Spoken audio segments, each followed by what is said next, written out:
तो आज की जानकारी 3 चीजों की होगी। जो पहला है परिवर्तन, पहला परिवर्तन,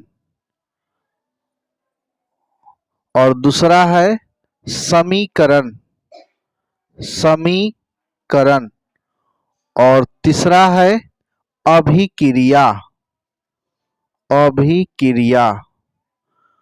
तो 3 चीज को देखेंगे, परिवर्तन को, अभिक्रिया को।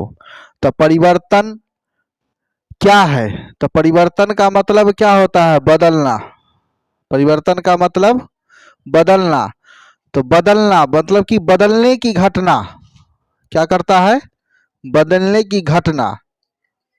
अब तो सब बोलवे नहीं करते हो।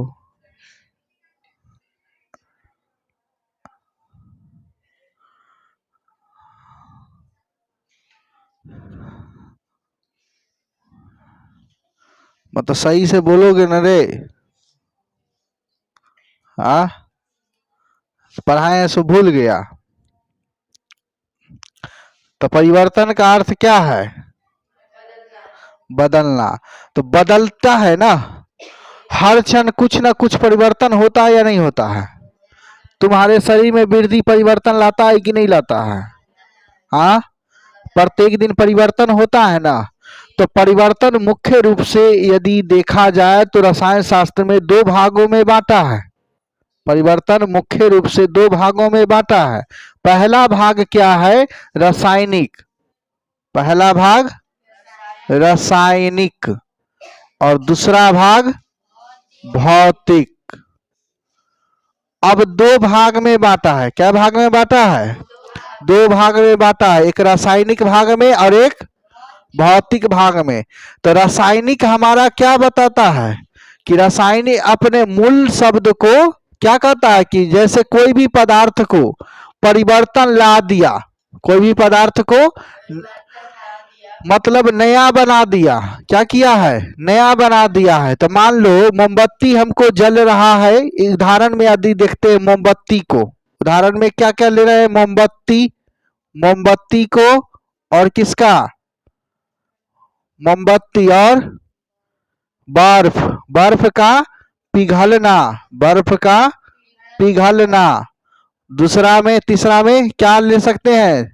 जल्दी बताइए उदाहरण। हाँ, क्या? बर्फ का पिघलना, चावल से भात, चावल से भात बनना। भात से चावल या भात से भात से चावल या चावल से भात रे? चावल से भात। तो क्या लाता है? परिवर्तन न लाता है। तो ई किसका उदाहरण है? ई रासायनिक का उदाहरण है। किसका उदाहरण है? रासायनिक का उदाहरण है। अब भौतिक का उदाहरण देखते हैं। उदाहरण में भौतिक, तो भौतिक के उदाहरण में क्या देखेंगे? भौतिक के उदाहरण में मोमबत्ती का, मोमबत्ती का जलना। मोमबत्ती, इसमें तो मोमबत्ती पिघलना था ना, पिघलना। इसमें मोमबत्ती का जलना। और उसके बाद ट्यूब, ट्यूब लाइट को, ट्यूब का जलना, ट्यूब का जलना। तो इस परिवर्तन हमको क्या लाता है कि पुनः या अपने मूल अवस्था को ला देता है ना रे? तो ला देता है। तो ये अपने क्या है? उदाहरण में भौतिक का हो गया, हो गया। अब रासायनिक में क्या कहता है कि अपने मूल अवस्था को छोड़कर एक नई अवस्था को जन्म दे, उसे हम कौन परिवर्तन कहते हैं? हाँ, रासायनिक। और वह पुनः अपना अवस्था में न आए, अपना अवस्था में न आए, तो वो हमारा कौन परिवर्तन कहलाता है? भौतिक परिवर्तन रे, रासायनिक परिवर्तन। और अपने मूल अवस्था को छोड़कर एक नई अवस्था में जन्म दे, तो वह हमारा परिवर्तन क्या कहलाता है? हाँ, भौतिक परिवर्तन। और फिर पुनः वो अपना अवस्था में नहीं आता है, तो वह भौतिक है। जैसे मोमबत्ती का जलना पुनः नहीं आएगा, ट्यूब का जलना पुनः आ जाएगा। ठीक, मोमबत्ती का जलना पुनः नहीं आएगा, आएगा पिघलने के बाद वह पुनः आ रहा है, लेकिन परिवर्तन करके आ रहा है। और इसमें जलने में कोई परिवर्तन नहीं। अगर एक मोमबत्ती को जलाते फिर दूसरा मोमबत्ती को जलाते फिर तीसरा मोमबत्ती को, तो समान रूप से जलती है कि नहीं जलती है? जलती है ना, उतना ही प्रकाश के साथ। तो हमारा भौतिक परिवर्तन है। और जिसमें परिवर्तन हो गया, बदल गया, फिर पुनः नहीं लौट रहा है, तो वह हमारा रासायनिक है। ठीक। अब हमको ट्यूब का जलना, मोमबत्ती का जलना, ये सब क्या परिवर्तन लाता है? ये हमारा जो परिवर्तन लाता है वो कौन लाता है? भौतिक परिवर्तन। और ये हमारा रासायनिक परिवर्तन। तो परिवर्तन देख लिए। परिवर्तन मुख्य रूप से क्या प्रकार के? दो प्रकार के। अब परिवर्तन दो प्रकार के। अब चलते हैं समीकरण में। समीकरण में अब समीकरण में देखते हैं, समीकरण किसको कहते हैं? समीकरण किसको कहते हैं? जब कोई रासायनिक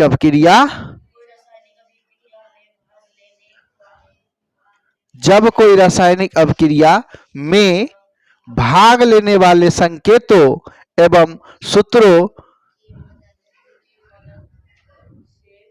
हाँ बोलो,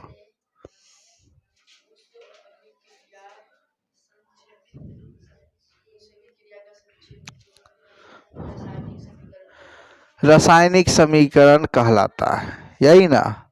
तो रासायनिक समीकरण कहता है कोई रासायनिक अभिक्रिया में भाग लेने वाले पदार्थों के संकेतों एवं सूत्रों का संक्षिप्त निरूपण रासायनिक समीकरण कहलाता है, यही ना है?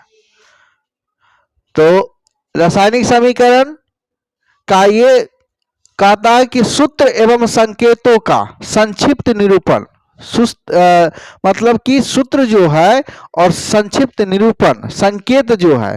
तो हम क्या बताए थे उस दिन कि संकेत और सूत्र, संकेत और सूत्र।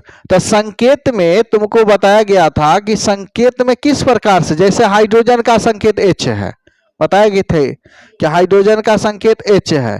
तो वह H हाइड्रोजन का है, तो हाइड्रोजन का H संख्या है या नहीं है? तो वह संकेत है। तो हाइड्रोजन में संख्या, जो हाइड्रोजन के परमाणु संख्या कितनी होती है?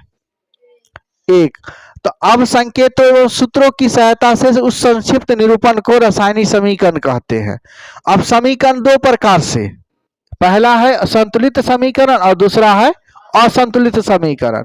तो संतुलित समीकरण में कहता है कि वैसे तत्व जिनके दोनों और तत्व के परमाणु संख्या समान हो, उसे हम संतुलित समीकरण कहते हैं। और असंतुलित में क्या कहते हैं कि वैसे तत्व जो दोनों और तत्व के परमाणु संख्या असमान हो, मतलब बराबर नहीं हो, तो उसे हम क्या कहेंगे? असंतुलित समीकरण। उसके बाद क्या है? अभिक्रिया ना, क्या है? अभिक्रिया। तो अभिक्रिया में क्या बताता है? जब कोई पदार्थ अकेले या किसी अन्य पदार्थ से क्रिया करके एक नए भिन्न गुणधर्म वाले पदार्थ का निर्माण करता है, तब उसे हम रासायनिक अभिक्रिया कहते हैं। रासायनिक अभिक्रिया में कुछ बात है, अभिकारक आता है और प्रतिफल आता है। तो रासायनिक अभिक्रिया में जो भाग लेकर नए पदार्थ बनाते हैं उन्हें अभिकारक कहते हैं, और रासायनिक अभिक्रिया के फलस्वरूप जो नए पदार्थ बनते हैं उसे हम प्रतिफल कहते हैं। हो गई? हाँ, चलो, जो हुआ सो हुआ। आज का इतना ही। अब देखेंगे इसको कहाँ गलती हो रही है, चेक